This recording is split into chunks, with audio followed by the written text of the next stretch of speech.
Alô, alô, boa noite.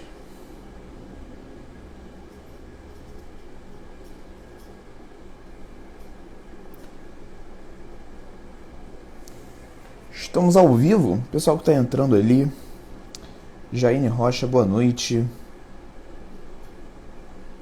Patrick Nutri, boa noite. Caíris Luana, boa noite. Emanuele. Nutri, Gabriela. Terenciane, tá certo? Boa noite Helena. Boa noite pra Jéssica Carol, mais uma vez aí com a gente.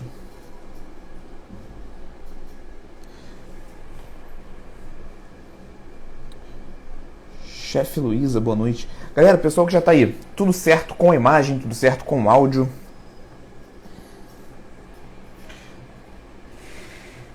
Vocês conseguem me dar esse feedback sobre a qualidade da transmissão?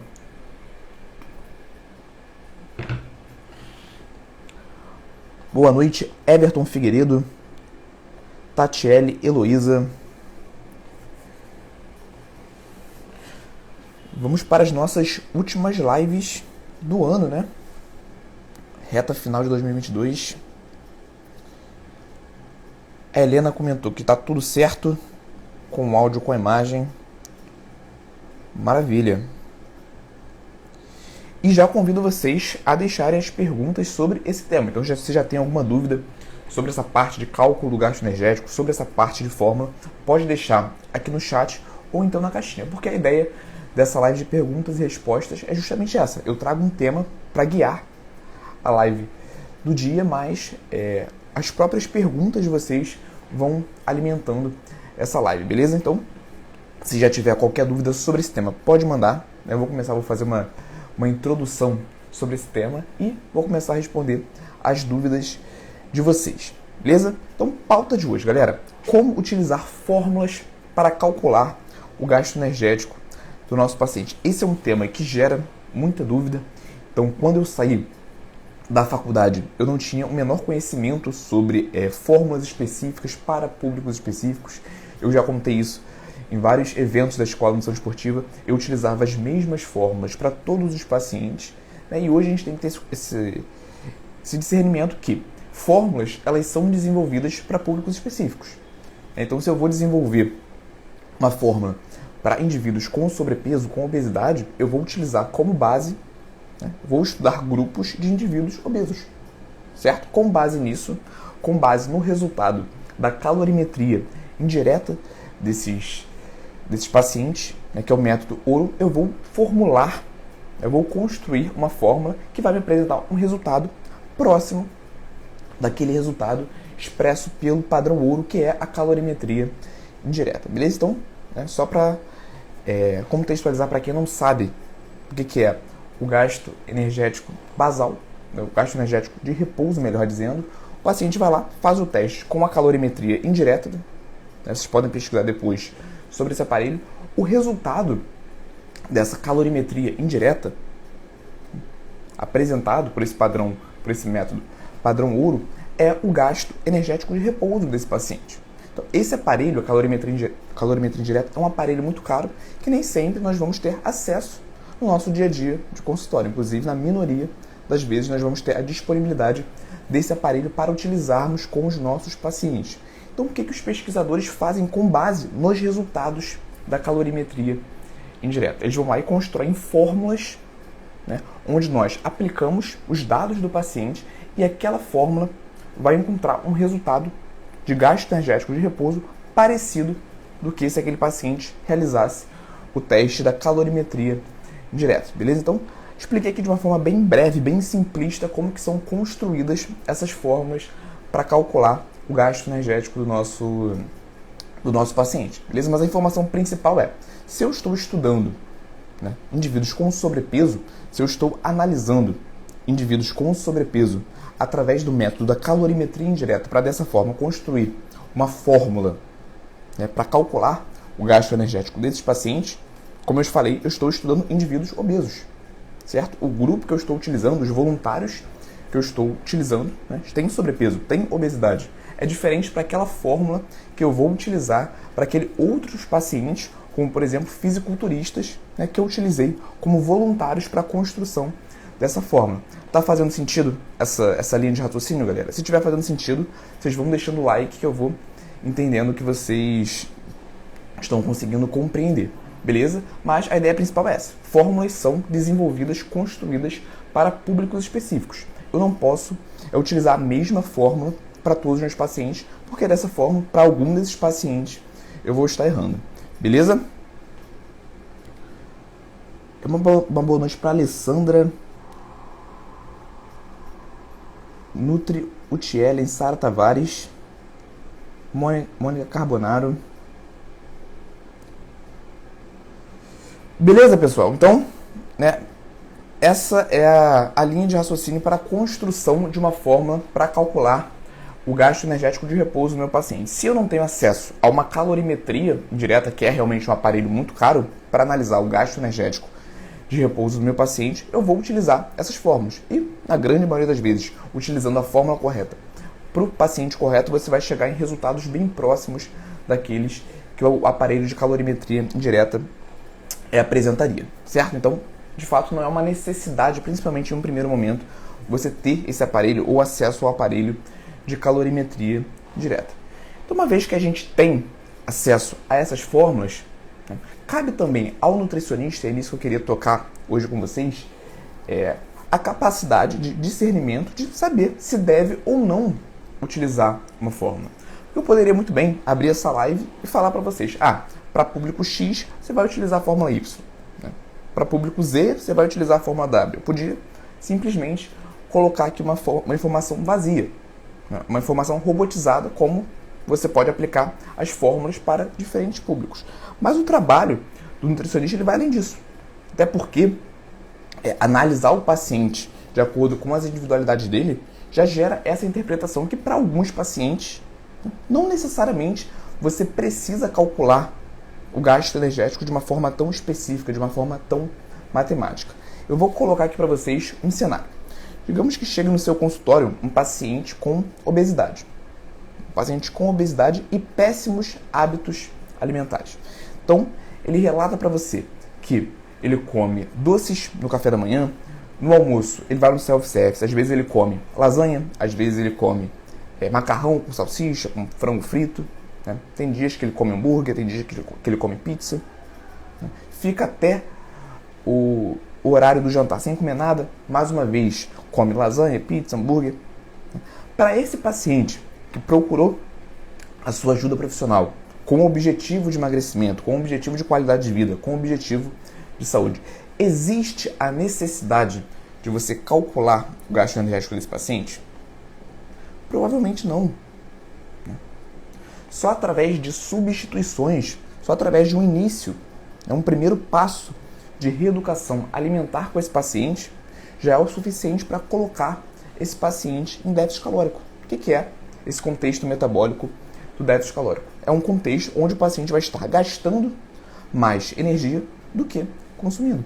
E se ele é um paciente com sobrepeso, o gasto energético dele fisiologicamente já é mais alto. Então, só de fazer esses ajustes, reduzindo a ingestão energética desse paciente, isso já é o suficiente para colocar esse paciente em déficit calórico e dessa forma promover os primeiros quilos, né, os primeiros passos no emagrecimento.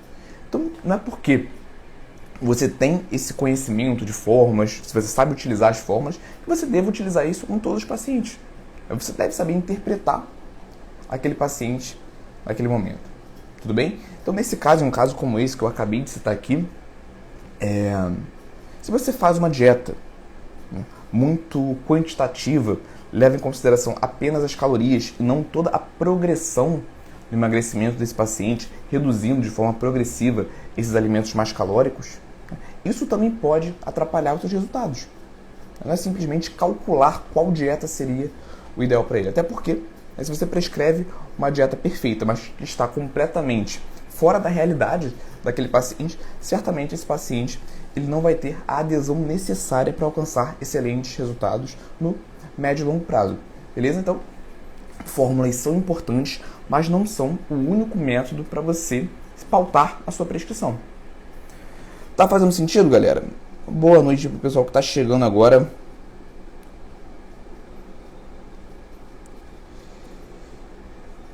Então, com base nesse exemplo que eu trouxe aqui, né, a gente entende que não necessariamente você vai utilizar fórmulas para calcular o gasto energético de todos os seus pacientes, beleza? Mas, Igor, então quando que eu vou utilizar essas fórmulas? Uma vez que eu não vou utilizar com esse paciente de sobrepeso que você acabou de citar, quando que eu vou utilizar essas fórmulas com o meu paciente? Você pode utilizar para um paciente que já está no estágio mais avançado, um paciente que você esteja trabalhando a definição corporal, que já tem um baixo percentual de gordura, você quer reduzir ainda mais esse percentual de gordura, tudo bem? Um paciente que já alcançou o platô nos resultados, aquele paciente que você está trabalhando com uma intervenção através da reeducação alimentar e a partir de determinado momento, né, ele para de perder peso, provavelmente esse paciente, provavelmente não, mas possivelmente esse paciente não está mais em déficit calórico e ajustar a prescrição com base no cálculo energético, né, com base no cálculo dessas fórmulas, é uma boa estratégia. Então existem sim algumas ocasiões, alguns pacientes que a aplicação de fórmulas é extremamente interessante também, tá? Um outro método que eu falo bastante lá na formação, com os alunos da formação Escola da Nutrição Esportiva, é o cálculo com base no recordatório alimentar.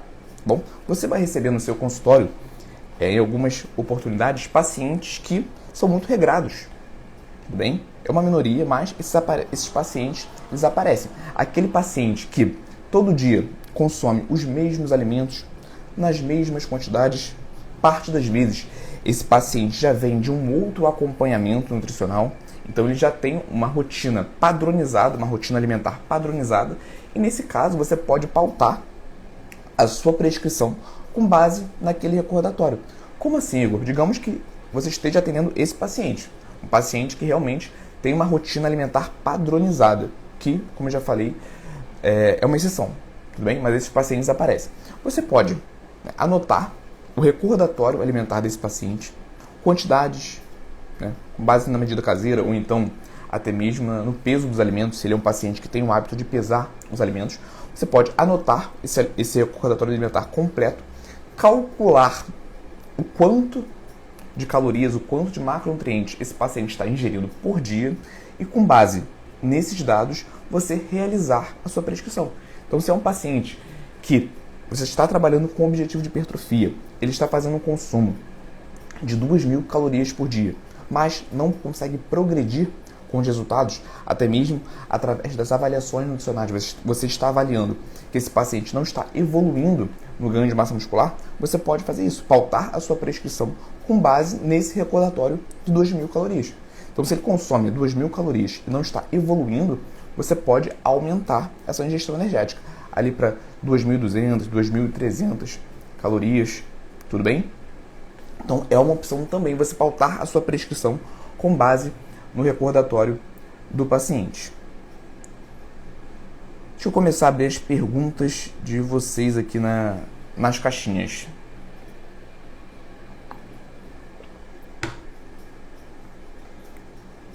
Vamos lá. Você acha que os cálculos estão ultrapassados? Galera, então, não acho que os cálculos de forma geral, numa visão geral, eles estejam ultrapassados. Tudo bem? Até porque nós temos fórmulas novas na literatura. Por exemplo, para indivíduos altamente treinados, com alto volume de massa muscular, baixo percentual de gordura, nós temos a fórmula de Tinsley, que é uma fórmula de 2018, não é uma fórmula antiga, e que ela é bem assertiva, certo? Ela encontra resultados muito parecidos com o padrão ouro, que é a calorimetria direta. Levando em consideração esse paciente, né, a forma certa para o paciente certo, nós encontramos excelentes resultados e, com base nesse exemplo, a gente vê que é uma fórmula atualizada. Porém, nós aprendemos na faculdade algumas fórmulas que são ultrapassadas. Tudo bem?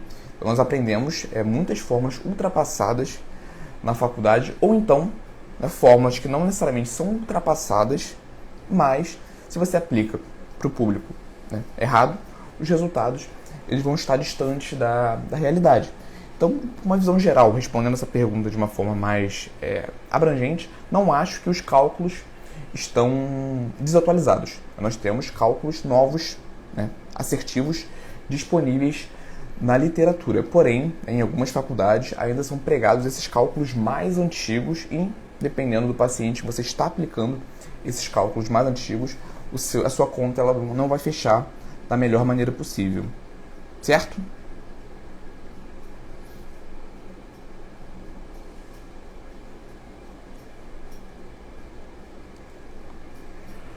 Boa pergunta, né? Existe uma fórmula mais adequada para cada objetivo e composição corporal? Sim. Essa pergunta ilustra bem o que eu trouxe aqui no início dessa live. Se eu vou atender um paciente, né, de 90 quilos, dando um exemplo, que tem 8% de gordura corporal, ele tem ali 1,70 m, assim, eu parto do princípio que é um indivíduo que tem muita massa muscular. Ele tem muita massa muscular, ele tem um baixo percentual de gordura e eu sei que esses tecidos eles demandam gastos energéticos diferentes. Tudo bem? A gente pode falar que o tecido, a massa muscular, ela demanda um gasto energético bem superior do que o tecido adiposo. Então, esse indivíduo de 90 quilos, 1,70 m e 8% de gordura que eu falei, né? Esse indivíduo ele tem um gasto energético diferente por conta da sua composição corporal, diferente daquele outro indivíduo de 1,70 m, 90 quilos, mas que tem 30% de gordura corporal. Certo? O gasto energético desse segundo indivíduo ele vai ser bem menor. Por isso, né, que eu tenho que utilizar a fórmula correta para o paciente correto. A composição corporal do seu paciente vai fazer diferença no gasto energético total desse paciente. Tudo bem? O indivíduo com mais massa muscular demanda mais energia para manter o metabolismo. Por isso que as fórmulas elas têm que ser diferentes. Dei aqui um exemplo da fórmula de Tinsley de 2018. Essa é uma fórmula desenvolvida, por exemplo, para fisiculturistas, né, que tem grande volume de massa muscular, baixo percentual de gordura. Geralmente, se eu for aplicar essa fórmula em um indivíduo com sobrepeso, certamente eu vou estar superestimando o gasto energético desse segundo indivíduo. Tudo bem? Se fez sentido, já deixa um like aí, que eu entendo dessa forma. Show?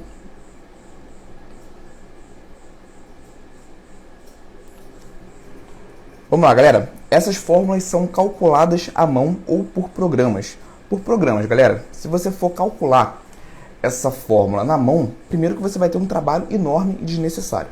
Tá? Trabalho enorme e desnecessário. Segundo, é que a chance de você errar é muito grande. Nós temos fórmulas que são bem complexas, que levam muitos dados em consideração. Nós temos variação de homem para mulher. Bem, então, se você vai utilizar o papel para fazer esses cálculos, a chance de você errar é muito grande. Inclusive, o trabalho que você vai ter é muito maior e desnecessário. Por isso que eu indico que vocês utilizem programas, tudo bem? Acredito que hoje praticamente todos os softwares têm essa parte de calcular gasto energético. Mas pode ser, já aconteceu comigo, que o software que você esteja utilizando não tem aquela fórmula específica que você já entendeu que é melhor para aquele paciente que está na sua frente. Nesse caso, você pode montar essa fórmula no Excel, padronizar isso no Excel e aplicar para aquele paciente especificamente. Beleza?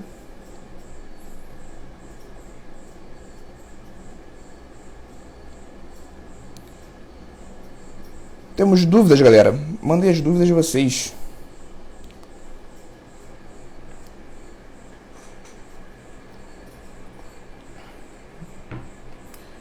Também, galera, uma vez que você calcula o gasto energético do seu paciente, você calcula lá o gasto energético de repouso, você considera a rotina desse paciente, o gasto energético total desse paciente, incluindo o gasto energético de repouso, mais o gasto com as atividades diárias, você vai realizar a sua primeira prescrição. Você pode utilizar esses dados para pautar a sua primeira prescrição. E com base nos resultados desse paciente, uma vez que esse paciente seguiu de forma adequada o planejamento, você vai realizando os ajustes. Tudo bem? Esses dados de cálculo do gasto energético, né, de rotina de atividade física, funciona muito bem para uma primeira prescrição, para um primeiro passo. Depois disso, você pode ir ajustando conforme esse paciente for apresentando ou não apresentando os resultados.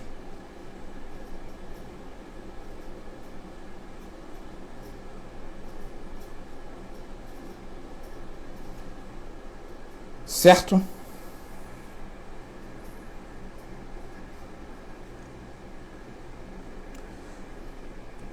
Vou caminhando para a reta final da nossa live, galera. Uma das últimas de 2022. Lembrando que toda quarta-feira, 20 horas, tem aula ao vivo no YouTube. Essa semana a aula não foi ao vivo, foi uma aula gravada por conta da instabilidade da internet aqui no Sudeste, mas semana que vem eu acredito que isso já tenha normalizado e vamos voltar com mais aulas ao vivo, 20 horas no YouTube. Beleza? E semanalmente também tem essa live de perguntas e respostas, ou na terça-feira ou na quinta-feira, que gira dessa maneira, com base nas perguntas de vocês.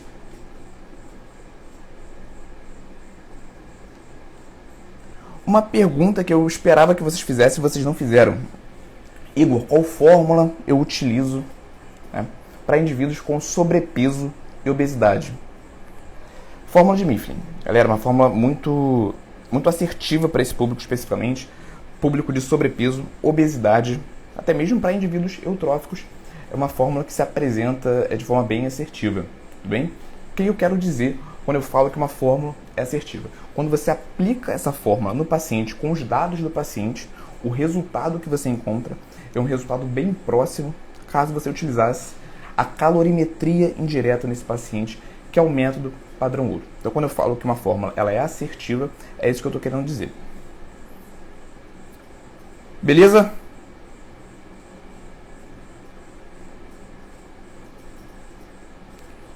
Vocês ficam mandando solicitação para participar da live. Qualquer dia eu vou aceitar essa solicitação só para ver o que acontece. Então é isso, galera. Espero que o conteúdo de hoje tenha feito sentido para vocês. Não é para todos os pacientes que você vai utilizar essa fórmula de calcular o gasto energético. Tem alguns pacientes que não existe essa necessidade. Eu converso com alguns alunos e boa parte das vezes vocês ficam confusos, inseguros. Igual se eu não souber na hora qual fórmula utilizar e tudo mais. Repito, não necessariamente você precisa utilizar as fórmulas para todos os pacientes. Através de uma reeducação alimentar, de substituições saudáveis, você já consegue colocar o seu paciente em déficit calórico, caso seja um paciente de emagrecimento, ou então em superávit calórico, se for um paciente de hipertrofia.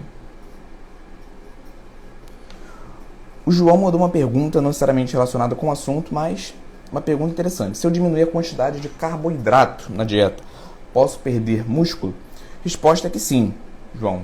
Se você reduz a quantidade de carboidrato na sua dieta, possivelmente você vai estar reduzindo a ingestão energética, principalmente se você não tiver aumentado a ingestão dos outros macronutrientes, que são as proteínas e os lipídios. Se você reduz a ingestão energética através dos carboidratos, você pode entrar em déficit calórico, que é esse contexto metabólico onde você vai estar gastando mais calorias do que consumindo, né? E dentro desse contexto de déficit calórico, o catabolismo muscular ele é maior. Então sim, é possível que você comece a perder massa muscular de uma forma mais expressiva, reduzindo a quantidade de carboidratos. E o carboidrato ele tem um efeito poupador de proteínas e lipídios.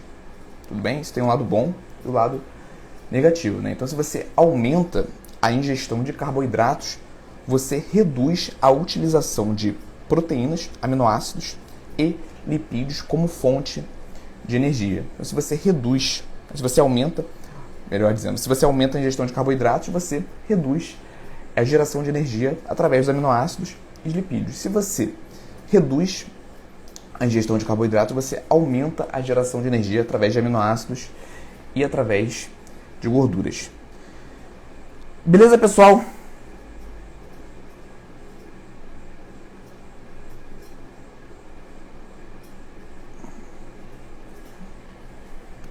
Alguma referência para estudo de cada fórmula para cada público? Sim, Helena. Temos diferentes referências para diferentes estudos e diferentes públicos. Beleza? Posso trazer isso com mais calma no próximo conteúdo, principalmente em uma live do YouTube, né? Porque nas lives do YouTube, como eu trabalho com slides, eu consigo mostrar esses artigos científicos e ir analisando ponto a ponto desses artigos com vocês. Certo? Mas depois me manda essa mensagem aí no chat que eu posso te mandar algumas referências se você que é alguma forma específica para um público específico, beleza? Mas essa é a base para nós prescrevermos, utilizarmos fórmulas nos diferentes pacientes, né? Artigos científicos.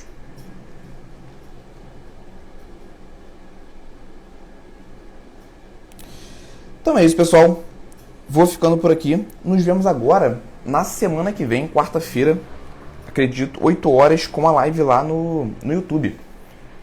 Essa live de perguntas e respostas eu tenho feito na quinta-feira à noite, tudo bem? A princípio, eu acredito que na semana que vem eu também vou fazer na quinta-feira à noite.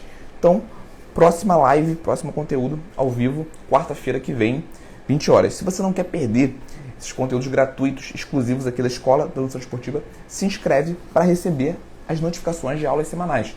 Esse link está aqui na bio do Instagram. Só você colocar lá o seu nome, seu e-mail, você vai ser também direcionado para um dos grupos de WhatsApp com vagas. E sempre antes de começar essas lives, essas aulas ao vivo, eu envio uma notificação no grupo de WhatsApp para você participar aqui ao vivo, mandar suas dúvidas. Então, se você ainda não é inscrito, não deixe de se inscrever. Beleza, pessoal? Vou ficando por aqui e até quarta-feira que vem.